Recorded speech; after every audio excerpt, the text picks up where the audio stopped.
নমস্কাৰ, মই ধীৰাজ কলিতাই আপোনালোকক পুনৰবাৰ স্বাগতম জনাইছোঁ আন এটা ভিডিঅ'লৈ।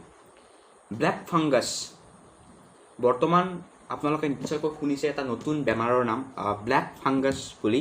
যিসকল কৰোণা ৰোগী, আমাৰ যিসকল কৰোণা ৰোগী কৰোণাৰ পৰা সুস্থ হৈ আছে বা কৰোণা হৈ আছে, তেনেকুৱা ৰোগীসমূহৰ মাজত বা তেনেকুৱা লোকসমূহৰ মাজত বৰ্তমান এটা নতুনকৈ ডিজিজ অৰ্থাৎ নতুন বেমাৰ এটাই দেখা দিছে, যিটো ব্লেক ফাংগাছ বুলি কৈ আছে। এতিয়া আপোনালোকে হয়তো নিশ্চয়কৈ জানিবৰ কাৰণে আপোনালোকৰ ইচ্ছা গৈছে যে ব্লেক ফাংগাছ কি হয়, আচলতে ইয়াৰ পৰা বাচিবৰ কাৰণে কি কৰিব লাগিব, আৰু হ'লে আমি কি কি সাৱধানতা ল'ব লাগিব বা নহ'বৰ কাৰণে কি কি সাৱধানতা ল'ব লাগিব। এতিয়া আপোনালোকক মই কওঁ যে আচলতে ব্লেক ফাংগাছ বস্তুটো কি আৰু ই হৈ কিয় আছে, যাৰ পৰা আপোনালোকে কিছু এই বিষয়ে বা এই বেমাৰটোৰ বিষয়ে আপোনালোকে আভাস পাব। চাওক, ব্লেক ফাংগাছ বুলি তেনেকুৱা কোনো বিশেষ এনেকুৱা অসাধাৰণ বেমাৰ বুলি যদি আপোনালোকে ভাবিছে, তেনেকুৱা কোনো কথা নহয়। আমি সাধাৰণতে জানো যে আমাৰ যি ব্ৰেড যেতিয়া 4-5 দিনলৈকে বাহিৰত থৈ দিয়া হয়, তেতিয়া সেই ব্ৰেডসমূহৰ ওপৰত কিছুমান ক'লা ক'লা ভেঁকুৰ পৰে। যিসমূহ সেমেকা ঠাই থাকে, কিছুমান ঘৰত বৰষুণৰ পানী পৰি থাকে, ৰ'দ নপৰে, তেনেকুৱা ঘৰসমূহতো বহুদিনৰ মূৰত কি হয়, ক'লা ক'লা ভেঁকুৰ কিছুমান পৰে। ঠিক তেনেকৈ বতাহতো এনেকুৱাকৈ উৰি কিছুমান ভেঁকুৰ থাকে, অৰ্থাৎ যিসমূহ সেমেকা ঠাই থাকে, সেই সেমেকা ঠাইসমূহত এই ব্লেক ফাংগাছটো থাকেই। আৰু ই আমাৰ মানুহক বৰ বিশেষ তেনেকুৱাকৈ ক্ষতি কৰিব নোৱাৰে, কাৰণ আমাৰ যিটো ইমিউন ছিষ্টেম, এই ইমিউন ছিষ্টেমৰ লগত ই যুদ্ধ কৰি আমাক হৰুৱাই, আমাৰ ইমিউন ছিষ্টেমক ই হৰুৱাই আমাক বেমাৰী কৰিব পৰা তেনেকুৱা এই ব্লেক ফাংগাছৰ ইমান শক্তি নাথাকে। কিন্তু বৰ্তমান সময়ত দেখিবলৈ পোৱা গৈছে যে আপোনালোকে নেশ্যনেল মিডিয়া যদি চাই আপোনালোকে গম পাব যে ব্লেক ফাংগাছত যোৱা কেইদিনমানৰ ভিতৰত প্ৰায় 13ৰ পৰা 14জন মানুহৰ সংকটজনক অৱস্থা হৈছে, তাৰে কেইজনমান মৃত্যু হোৱা বুলি ইতিমধ্যে কৈছে, যিটো মানে এটা শংকাৰ বিষয় হৈ পৰিছে সকলোৰে কাৰণে। এতিয়া চাওক, ব্লেক ফাংগাছ এতিয়া কিয় হৈ আছে, মই একদম চিধাকৈ আপোনালোকক বুজাবৰ কাৰণে চেষ্টা কৰিম। চাওক, মানে বৰ্তমান সময়ত কি হৈছে, বহুত কৰোণা ৰোগীক কি কৰা হৈছে, ষ্টেৰইড দিয়া হৈছে।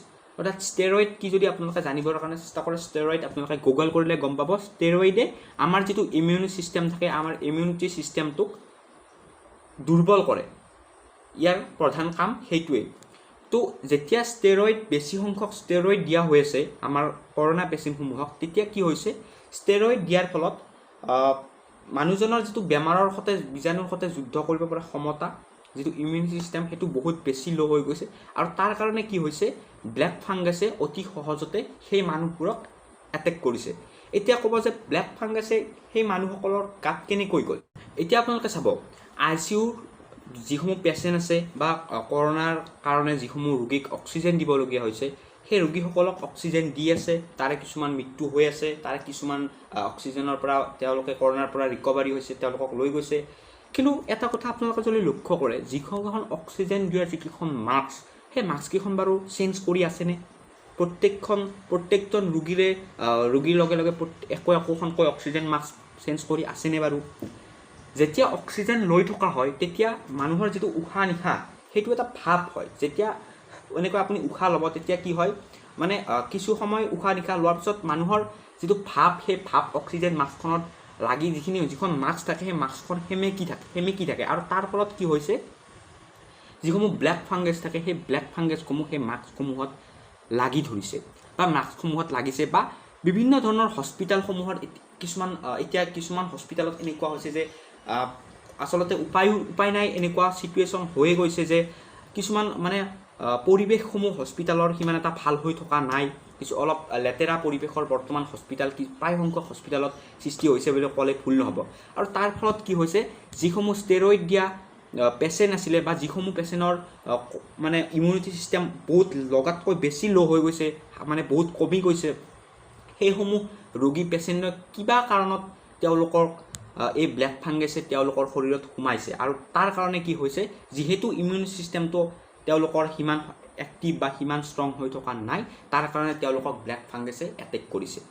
এতিয়া চাব, আপোনালোকে হয়তো ভাবিছে যে ষ্টেৰইড কিয় দিয়া হৈ আছে। চাওক, এটা ভিডিঅ'টো বহুত যথেষ্ট মানে দীঘল হৈ যাব। আপোনালোকে যদি গুগল কৰে, ভালদৰে যদি আপোনালোকে চায়, তেনেহ'লে আপোনালোকে এটা গম পাব, চাইটকাইন ষ্টৰ্ম, যাৰ ফলত মানুহৰ মৃত্যু হৈ আছে, হাৰ্ট ফেইল হৈ আছে, কিডনি ফেইল হৈ আছে, অৰ্থাৎ অৰ্গেন ডেমেজ বুলি যিটো কয়, আমাৰ অৰ্গেন কিছুমান তেনেকৈ ট্ৰেন্সফৰ্মাৰ এটা যেনেকৈ মানে জ্বলি যায়, তেনেকৈ কিছুমান আমাৰ অৰ্গেন ডেমেজ হৈ আছে কৰোণাৰ ফলত, তেনেকুৱাও হৈ থকা দেখা গৈছে, যাৰ ফলতো মানুহৰ কিন্তু মৃত্যু হৈছে। আৰু এইটোক ৰোধ কৰিবৰ কাৰণে ষ্টেৰইড দিয়া হয়, যাৰ কাৰণে ষ্টেৰইড দিয়াৰ ফলত চাইটকাইন ষ্টৰ্ম নহয়, আৰু চাইটকাইন ষ্টৰ্ম নহ'লে সেই তেনেকুৱা ধৰণৰ মানুহৰ হাৰ্ট ফেইলজনিত মৃত্যু কিছু সংখ্যক হ্ৰাস পাব, আৰু বিভিন্ন ধৰণৰ পদ্ধতিৰে তেওঁ সেই ৰোগীসকলক সুস্থ কৰিবৰ কাৰণে চেষ্টা কৰি আছে।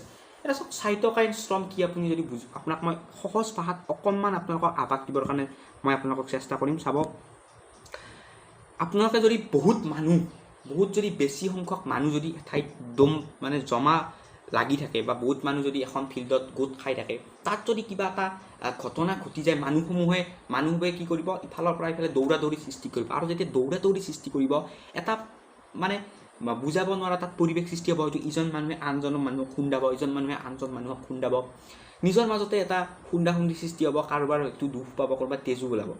গতিকে চাওক, চাইটকাইন ষ্টৰ্মটো ঠিক তেনেকুৱাই এটা বস্তু। আপুনি যদি চাই, যেতিয়া আমাৰ দেহত এই COVID-19 যিটো আমাৰ কৰোণা ভাইৰাছ, সেই ভাইৰাছটো প্ৰৱেশ কৰে, তেতিয়া আমাৰ যিটো ইমিউন ছিষ্টেম, এই ইমিউন ছিষ্টেমটোৰ যিটো কমিউনিকেশ্যন, অৰ্থাৎ ইমিউন ছিষ্টেমটোৰ আমাৰ যিটো চাইটকাইন ষ্টৰ্ম, এই চাইটকাইন ষ্টৰ্ম হ'ল চাইটকাইন প্ৰডিউচ কৰে, আৰু ই কয় যে আমাৰ দেহত ভাইৰাছ সোমাইছে, আমাৰ শৰীৰত ভাইৰাছ সোমাইছে, ইয়াক মাৰিব লাগে।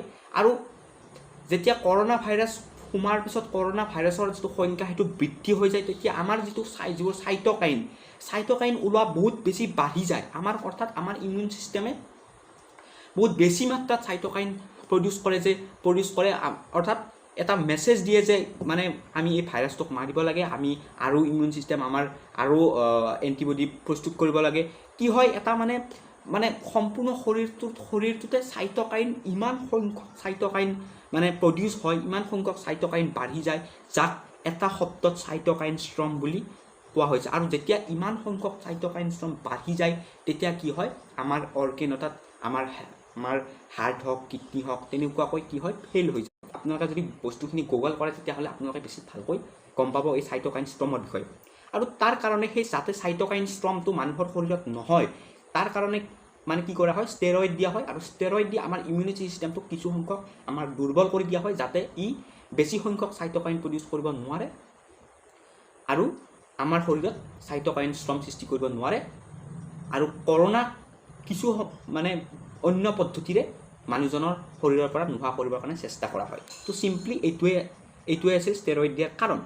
কিন্তু এই ষ্টেৰইড দিয়াৰ ফলত এই যিটো ব্লেক ফাংগাছ আছে, এই ব্লেক ফাংগাছটোৱে বিভিন্ন মানে বেয়া পৰিৱেশৰে হওক, মেডিকেলত বিভিন্ন ধৰণৰ লেতেৰা এটা পৰিৱেশৰ সৃষ্টি হৈ আছে বৰ্তমান যদি আপোনালোকে চায়। তাৰ কাৰণে কি হৈছে, এই ব্লেক ফাংগাছবোৰে সেই কৰোণা ৰোগীসমূহক এটেক কৰি আছে, আৰু তাৰ কাৰণে আপোনালোকে যদি গুগলত বৰ্তমান যদি জাষ্ট ট্ৰেণ্ডিং যদি আপুনি হৈ আছে এই ব্লেক ফাংগাছটো আপোনালোকে যদি মাৰে, আপোনালোকে কিছুমান ফটো দেখা পাব, য'ত চকুৰ গোৰবোৰ মানে ক'লা পৰি মানে ঢিলা পৰি যায়, তাৰপিছত নখসমূহ ক'লা পৰি যায়, বা নাকেৰে তেজ ওলায়, জ্বৰ হয়, মাথাৰ বিষ হয়, ঠিক তেনেকৈ দাঁতবোৰ দুৰ্বল হৈ যায়, দাঁতবোৰ বিষায়, তেনেকুৱা ধৰণৰ মানে প্ৰব্লেমবোৰ এই ব্লেক ফাংগাছৰ ফলত হৈ আছে। আৰু ডক্তৰসমূহৰ কাৰণে এয়াও এটা বৰ্তমান চেলেঞ্জিং হৈ পৰিছে। আৰু মই ভাবোঁ এই ব্লেক ফাংগাছৰ পৰা আমি ভয় খাবলগীয়া কোনো বিশেষ এনেকুৱা নাই, ইও যিহেতু নাকেৰেই বৰ্তমান আমাৰ ভিতৰত প্ৰৱেশ কৰে, গতিকে বা মুখেৰে আমাৰ ভিতৰত প্ৰৱেশ কৰে, গতিকে সাৱধানতা লোৱাটো জৰুৰী। বিশেষকৈ হস্পিটেলসমূহত যিসমূহ অক্সিজেন দি আছে কৰোণা ৰোগীক, সেই অক্সিজেন মাস্কবোৰ অলপ চেঞ্জ কৰাটো প্ৰয়োজন।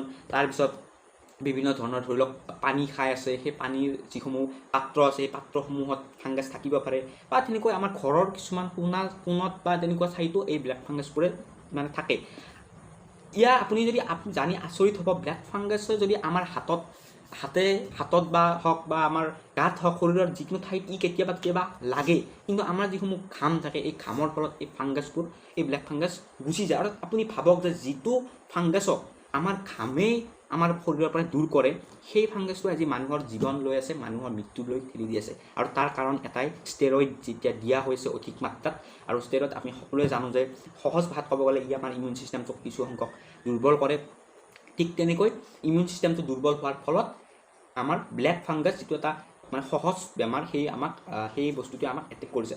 আচলতে ব্লেক ফাংগাছ বুলি নহয়, যদি আপোনাৰ ইমিউন ছিষ্টেম দুৰ্বল হয়, ষ্টেৰইড অধিক লোৱাৰ পিছত কিন্তু আপোনাক বিভিন্ন বেমাৰে আপোনাক বিশেষকৈ ডায়েবেটিছ যিসমূহ ৰোগীৰ আছে এই বা HIV যিসমূহ ৰোগীৰ আছে বা যিসমূহ কেঞ্চাৰ পেচেণ্ট সেইসমূহৰ কাৰণে বেছি ভয়ানক হ'ব পাৰে এই ব্লেক ফাংগাছ। গতিকে ভয় কৰিবলগীয়া একো নাই, স্বচ্ছতা মই ভাবোঁ মেইনটেইন যদি আমি কৰোঁ তেনেহ'লে এই ব্লেক ফাংগাছৰ পৰা আমি বাচি থাকিব পাৰিম। গতিকে এইখিনিয়ে আপোনালোকক চমু আভাস দিলোঁ ব্লেক ফাংগাছৰ বিষয়ে। ইমান ভয় খাবলগীয়া একো নাই, তাক ক'লা ভেঁকুৰ। ই আমাৰ আপুনি যেনেকৈ মানে নিউজসমূহত আচলতে নেশ্যনেল মিডিয়াসমূহত দেখুৱাই আছে ব্লেক ফাংগাছ ইয়ে হৈ গয়া वो हो गया, ইমান ভয় খাবলগীয়া মই ভাবোঁ কোনো কথা নাই। আপোনালোকে ভালকৈ চাব, ভালকৈ বস্তুটো গুগল কৰিব, তেতিয়া আপোনালোকে স্পষ্টকৈ গম পাব যে ব্লেক ফাংগাছে আচলতে কেনেকৈ হৈ আছে, কেনেকৈ মানুহৰ মৃত্যু হৈ আছে। গতিকে এইখিনিয়ে আপোনাক আজি ভিডিঅ'টোত ক'লোঁ আৰু কিছুমান কথা ক'বলগীয়া থাকি গৈছে, কাৰণে চেষ্টা কৰিছোঁ। গতিকে ধন্যবাদ।